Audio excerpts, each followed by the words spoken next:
After hip or knee replacement surgery, patients play a big role in their own recovery.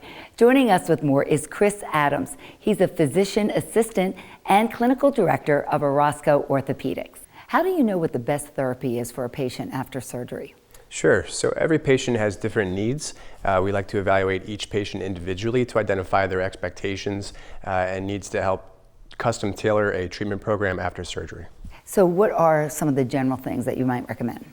So we incorporate traditional physical therapy methods as well as patient participation via home exercises. Some patients are limited by activity level or other medical conditions, so we like to work with them to develop a way that they can maximize their therapy and outcomes. So some patients might need a lot of physical therapy and others might not need any at all? Yes, I think it really depends on the type of patient. There's a lot of different factors that go into how we develop a treatment plan.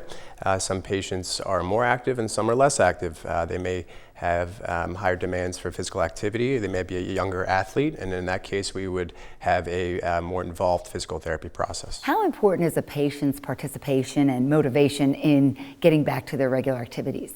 Patient participation and motivation is a major factor in success for surgical outcomes, and we believe that developing a custom tailored treatment plan is the best thing to do for each patient. So if you want to get back to your regular activities, follow your plan. You got it. Thanks, That's Robin. the takeaway. Thanks so much. Chris Adams of Orozco Orthopedics. I'm Robin Stoloff, and you're living well.